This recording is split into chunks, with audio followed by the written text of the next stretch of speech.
Então, essa ideia, digamos, opa, só ligar aqui que realmente acabou o vídeo e eu acabei não conseguindo passar o resto, tá? Então, assim, voltando à ideia da ética, né, em Kant, ele coloca essa ideia de Deus, a ideia de alma e a ideia de mundo. São ideias que não podem, só podem ser pensadas, mas jamais eu posso conhecer de fato o que são. Ou seja, eu não sei como que Deus é. Eu só tenho o conhecimento de Deus através pela fé. Ou seja, pela fé eu chego a Deus, né? Ah, eu não tenho ideia de alma, eu tenho ideia de alma, mas eu não sei como se realmente existe uma alma, né? Então, a gente tem essas são noções que a gente não consegue compreender porque nossa cabeça é muito limitada perante os grandes mistérios do mundo, né? Ele coloca um exemplo no livro didático que diz assim: eu jamais entenderei a temperatura do Sol, né? Porque eu não jamais poderia senti-la, porque no momento que eu chegar perto do Sol eu vou morrer torrado, tá? Ou seja, você jamais vai conseguir sentir isso, né? De fato, a gente só vai pensar como é a coisa, tá? A gente vai pensar nesse ser superior, mas a gente jamais vai conseguir conhecer de fato o que é, tá? Se é uma energia, se é uma pessoa, se é um ser diferente, ninguém sabe, né? Então existe essa concepção, né, científica sobre essa ideia de que Deus, alma e mundo só podem ser pensados, mas jamais refletidos. E ele coloca essa questão, mas como que eu vou provar isso, de que de fato isso é verdadeiro, né? Ele vai dizer através da razão prática, que seria a sua segunda teoria, que é o quê? É você agir de acordo com uma máxima que está dentro de você, que é aquela ideia: age apenas de uma máxima tal que possas ao mesmo tempo querer que ela se torne universal. Age de acordo com a tua ação, fazendo com que essa tua ação de não roubar, não furtar, não machucar o outro, não violentar o outro, né, não matar, isso tudo, né, respeitar o próximo, isso tudo vai ter que ser um exemplo para você. Você tem que ser um exemplo de pessoa para a sociedade. Age de tal maneira que uses a humanidade na tua pessoa como pessoa de qualquer outro, sem simplesmente como um fim, mas simplesmente como um meio para ser uma pessoa ética. Ou seja, para ser uma pessoa ética, você tem que ser autônomo. Você tem que ter uma certa liberdade, né, para agir. Tem que ter um imperativo categórico, saber que a regra existe para que você possa respeitar a pessoa. A regra está no papel, mas como que eu boto essa regra em prática? Como que eu boto uma lei em prática? Fazendo o exemplo dela, né? Não roubando, né? Não mentindo, não fazendo as coisas que são erradas. Aí você está fazendo uma ética de fato, você está omitindo a praticar uma situação que vai ocasionar uma coisa ruim para os outros. Então você tem que fazer coisas que agradam os outros, né? Então é a ideia do imperativo, visar a ação necessária por si mesma. Ou seja, imperativo categórico. A ação é boa em si e não por ter como objetivo outra coisa. Portanto, assim chamado por ser incondicionado, absoluto, voltado para a direção da ação, tendo em vista o dever. Por exemplo, seja bom, não roube, não minta. Para Kant, a vontade humana é a verdadeiramente a moral, apenas quando regida por um imperativo categórico. Vamos explicar, retomando a norma moral. Não roube. Para Kant, ela se enraiza na própria natureza da razão. Se aceitarmos o roubo e se levarmos essa máxima pessoal ao nível universal, haverá uma contradição, porque se todos podem roubar, não há como manter a posse do que foi furtado, né? Então você tem que ter aquele imperativo e entender aquela lei que aquilo lá ela serve para regular a sociedade. Em outras palavras, as concepções éticas que norteiam a ação moral não se baseiam em condicionantes, imperativos hipotéticos, como alcançar o céu, ser feliz ou evitar a dor, como foi pensado pelos outros pensadores. A prisão ou algum qualquer interesse. Pelo imperativo categórico, agir moralmente se funda como exclusivamente na razão. Não se trata, contudo, de descoberta subjetiva, porque visa a universalidade. Deste modo, os valores morais não estão fora de nós, porque somos portadores de uma vontade livre. E cabe a cada um reconhecer o seu dever. Neste aspecto, apesar de pessoalmente ter convicções religiosas, Kant rejeita a instância externa do mandamento religioso das leis e das convenções sociais ao afirmar a nossa autonomia. Ou seja, o que é a nossa autonomia? A ideia de autonomia e de universalidade da lei moral leva a outro conceito, da dignidade humana. Portanto, do ser humano como fim e não como meio, o que quer que seja. Kant distingue as coisas que têm preço das que têm dignidade. As que têm preço podem ser trocadas por um valor equivalente, mas as que têm dignidade valem por si mesmas e acima de qualquer preço. Portanto, apenas os seres humanos e qualquer um deles tem dignidade. Um exemplo de fato foi o caso, né? Eu vou colocar um caso aqui polêmico, que foi o caso da menina que abortou semana retrasada lá e que todo mundo caiu em cima porque a lei e tal, ela fez de acordo com a lei, né? Moral, a lei jurídica, né? De que você pode fazer o aborto no situação do estupro. Porém, né? Ela, por uma questão moral, ela foi criticada pelas procedências religiosas. Mas o que nós caberíamos a ser, a levar como exemplo de dignidade essa pessoa? É saber ser humilde, né? É saber abraçar essa criança que foi vítima de uma violência, né? Não cabe a nós julgar, de fato, o ato por ela ter praticado ou ter sido abusado, porque a gente não sabe a história dessa criança. Então, de fato, a gente só tem que amar, né? Respeitar a posição dela e da família, né? Foi uma consequência grave nos dois sentidos.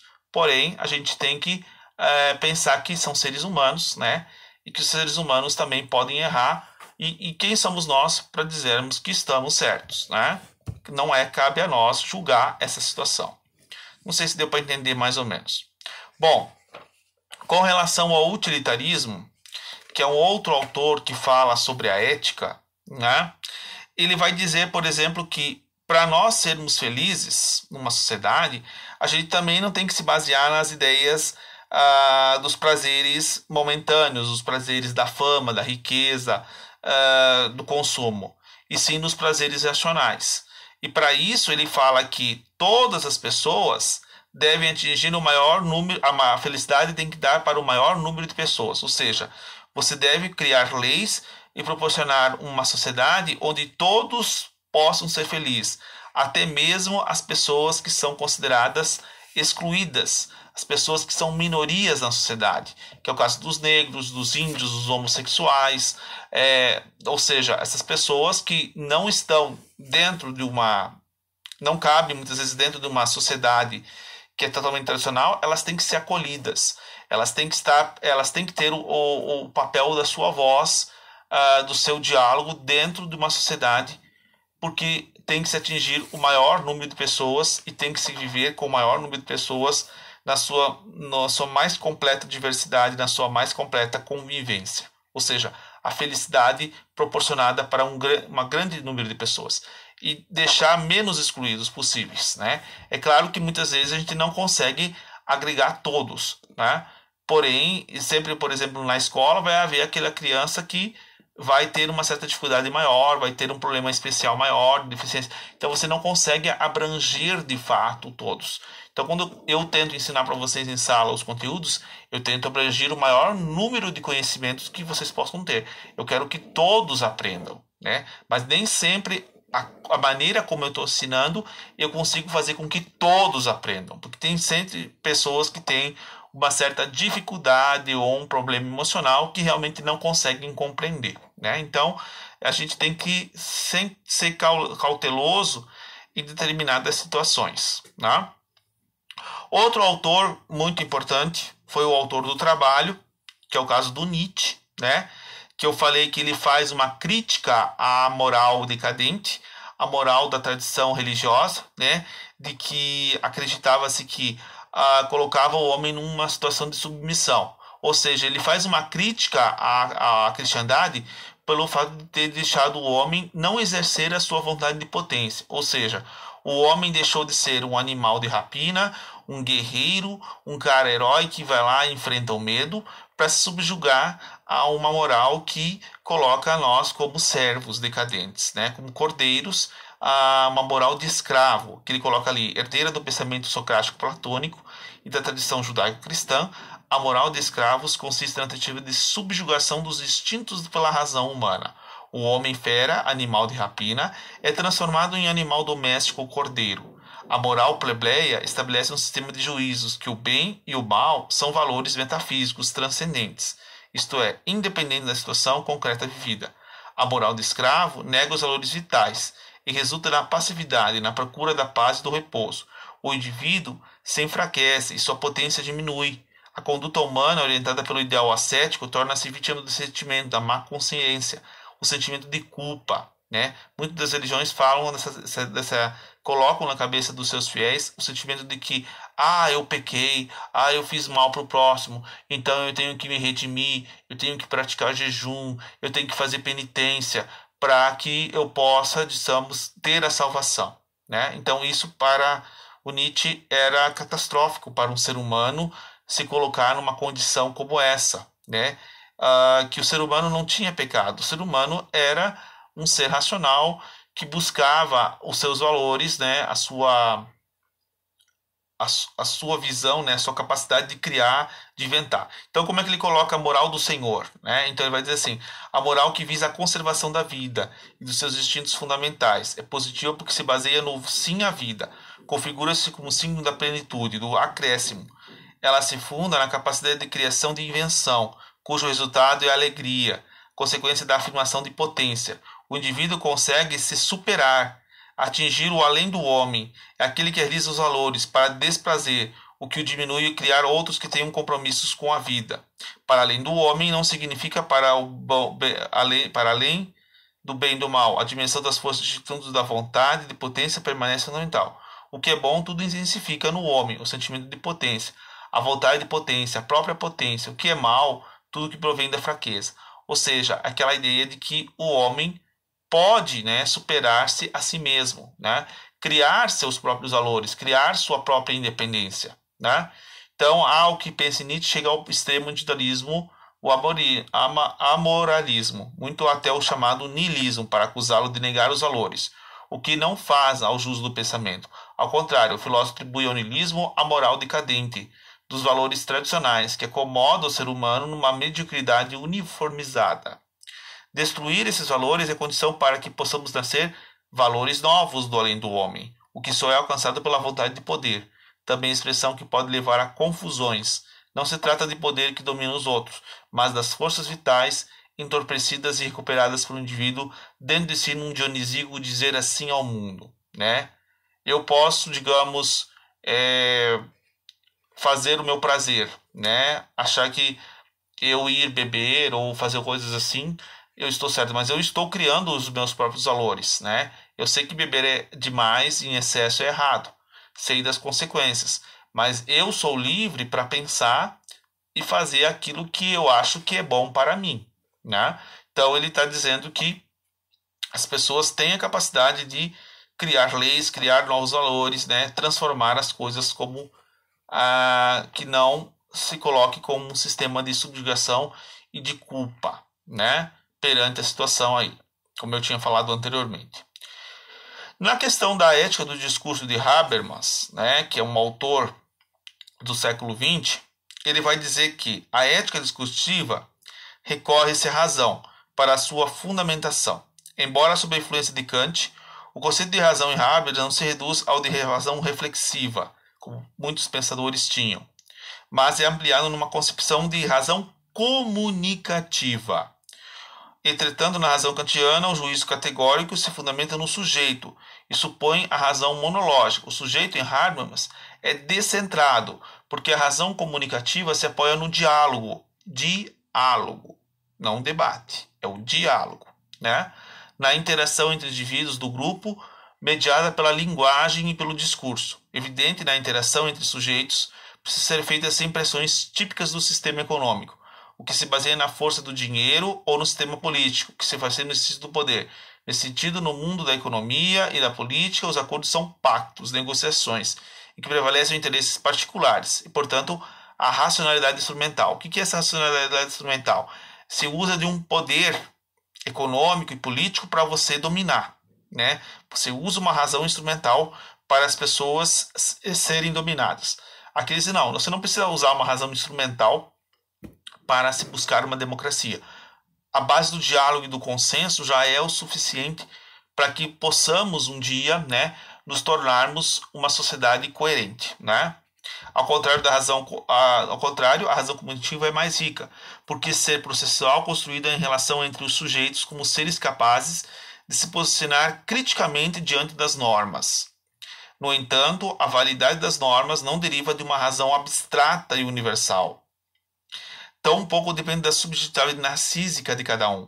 Ela deriva do consenso, um consenso encontrado pelo grupo, um conjunto de indivíduos de uma situação ideal de fala. Deste modo, subjetividade transforma-se em intersubjetividade, mais propriamente intercomunicação. Validade de norma fundamenta-se então na razão comunicativa e resulta no discurso interpessoal. Ou seja, a razão comunicativa pressupõe, portanto, o entendimento entre indivíduos que procuram pelo uso do argumento racional, convencer o outro ou se deixar convencer a respeito da validade da norma, até que possa ser universalizável, aceitar por todos, instaurar-se no mundo de sociabilidade, da espontaneidade, da solidariedade, da cooperação. Ou seja, ele é um Kant mais coletivo, né? Ele quer dizer, você não tem que ser exemplo somente. Você tem que fazer com que os outros, né, uma sociedade em si, um grupo de pessoas, se torne exemplo, né, e que através de um consenso, de um diálogo, se busque uma compreensão, uma cooperação entre todos para que a coisa realmente aconteça, né? Por exemplo, a gente elege um presidente e muitas vezes a gente pensa que o presidente vai resolver todos os problemas da nossa vida. Não é bem assim. Geralmente é um grupo que vai resolver, né? Isso em qualquer organização política, numa empresa, muitas vezes não o chefe é que manda. Não.